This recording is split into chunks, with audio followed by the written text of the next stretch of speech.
A day in my life as a full-time mom and a baker. Hello ho sa inyo! I'm feeling like you're calling, could I feel the sun?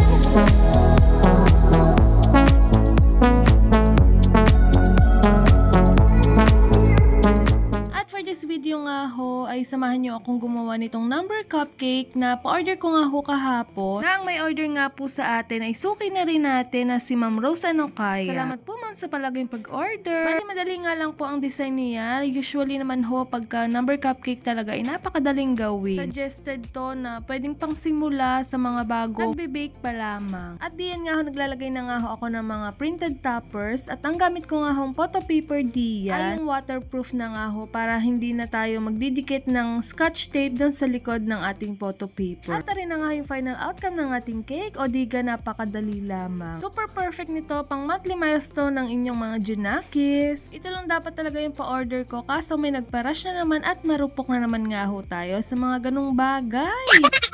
At take note, 12 midnight nga ho nag-confirm si ma'am dahil hindi ko nga ho na-replyan agad. Sorry naman ma'am. At buti na nga lang din nga ho ay may naka-extrang bake ako na 7x4. Kaya naman for the go tayo dyan. At yun nga ho, naglalagay na nga ho ako ng fondant details at hindi ko nga ho napindot aring cellphone ko talaga naman. Nandiyan na nga ho tayo sa exciting part na paglalagay ng mga details kaso yun nga ho ang nangyari. Bali naglagay nga lang ho ako ng fondant doon sa mga toppers natin, doon sa mga printed toppers natin para nga ho maganda siyang tingnan. Tapos para nga ho ma-achieve ulit yung ganyang kulay, nagmix nga lang ho ako diyan ng blue, black, tapos konting-konting violet. At syempre hindi tayo nagrekta na ganyang kulay agad. Bali nag-frosting muna nga ho tayo ng white tapos nagpatong tayo ng ganyang kulay. Yan nga ho i-deliver agad ng aking asawa tapos ako naman nga ho yung naghati din sa aking bunso. Tapos syempre nagdala na nga din ho tayo ng lunch ni ate at ni kuya. Minsan talaga ang hirap i-manage ng ating mga oras bilang nanay. Pero syempre kahit gano'n ay push lamang tayo palagi. O siya yun lamang po ngayon. Bubosh!